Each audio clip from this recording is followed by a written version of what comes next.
Lauman. And I'm Kitty Lauman of Lauman Training. We've put together a fun and exciting video we're sure you're going to enjoy.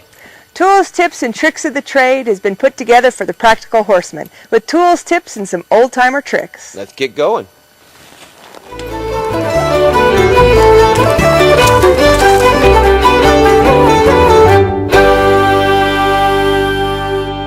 How many times have you seen people being led by their horse instead of leading their horse? Or trying to keep their horse off of them as they walk and the horse doesn't pay attention. And oftentimes they're trying to hold their horse still only to be walked on. And trying to miss the head. Good boy. Okay. This kind of behavior can be dangerous.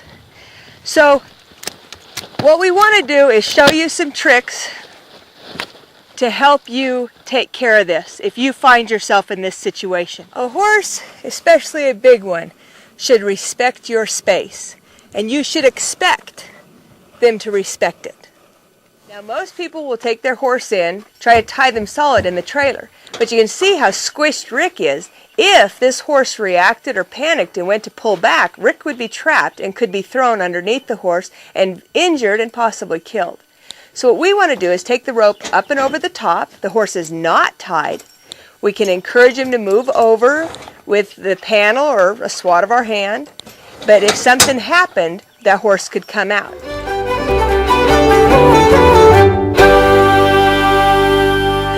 Okay, we're going to take this little guy. As you can see, he's not scared or wild.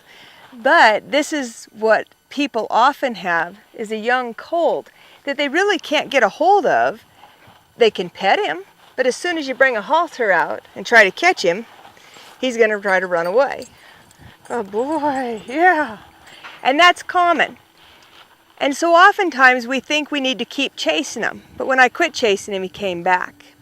Now we're going to show some techniques, especially if you have one that's not real pettable yet, some things that'll help you get a hold of him. We're going to take a moment and go through some of the rope treatment that we originally taught our horses when we first started them. Now that we have our horse responsive to the rope, the next thing we can do with a young horse that understands how to pick his foot up and hold it up, but may start putting all his weight on the shoer, or a horse that has learned how to jerk from a shoer or a trimmer. And we need to remember that it's not the shoer's job to train your horse. It's your job. So these are some ways you can work with your horse, and then if he gives the shoer some problems, you can go back to something he understands. One of the things that's most often overlooked is saddling. Saddling, right? That's what I thought too, until one day John came up and goes, "Let me show you something." And I knew I was in for a lesson, and for once I actually listened. You listened? Yes, I listened. And take your saddle blanket and pull it up into the gullet as high as you can, taking pressure off those withers. And you want to have at least 2 fingers between the withers and that gullet. If you put your saddle on and you can't slide your fingers in there, when you put your weight on there, you're going to rub on the withers and create sores and possibly a very upset horse. The front cinch is your most important piece of this whole saddle equipment. I can ride this horse with nothing else but the front cinch on. So the front cinch is always the first thing on, the last thing off. That is so important, and it is the most important thing to saddling.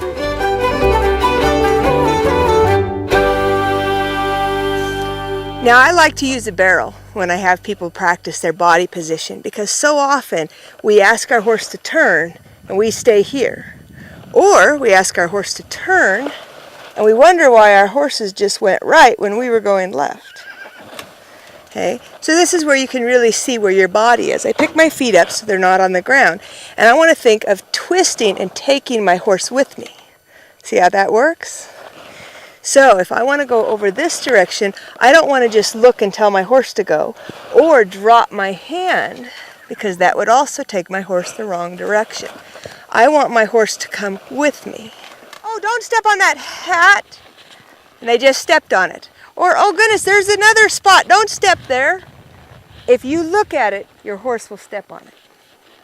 If you do not want to step on that hat, look over there. Today we have the Roan Ranger with us to help show you stops. We'd like to cover the different stops you can use in an emergency situation and a correct stop to get that nice slide or that comfortable stop.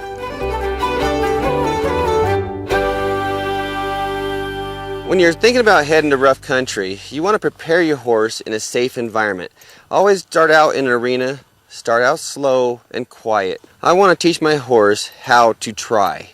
If I can get her to try, I can accomplish anything in the hills. If I can't get her to try and she learns how to quit on me or learns how to fight, when we get on these hillsides and stuff, it'll just be a big wreck, and that's no place to have a wreck. So I'm going to start out easy. I'm going to start out slow and quiet and show her what we need to do, and then I'm going to start building up from there, so that way when we head out to the rough country, she'll be able to accomplish anything. So I want to go to a wide area. I'm going to spread my hands, stabilizing her with the bit, and I'm going to keep her head pointed in the direction I want to go. Although I don't want her to jump it, I want her to step across it. So I'm going to look up, I'm going to keep my head and chest up, I'm going to look forward, I'm going to let her acknowledge it. Good girl. Let her check it out. She's going to accept things and not be afraid of things if she has a chance to check it out. Good girl. I'm going to encourage a little bit. Easy. Good girl. I don't want her to jump it. Now if she does, I'm not going to discourage her too much because forward motion is what I'm after, but I'd rather she just step on it and walk across. I'm going to, good girl. Good girl.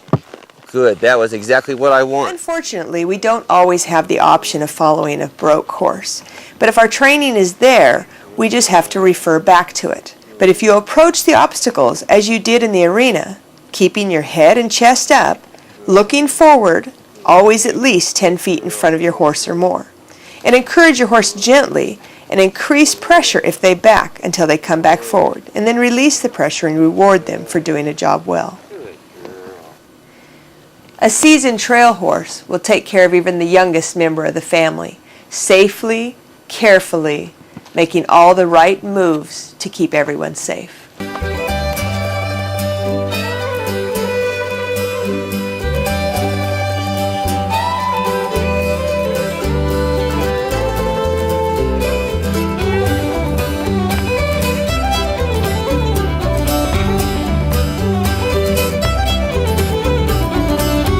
If you've taught your horse to try, then they will always succeed.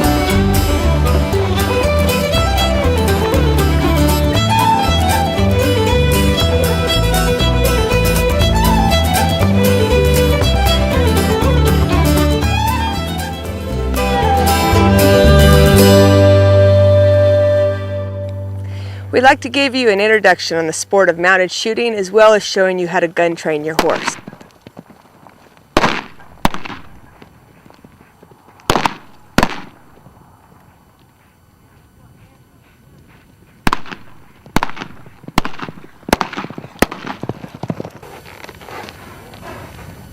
And that's your finished product. Once they understand what their job is, they'll give you the world.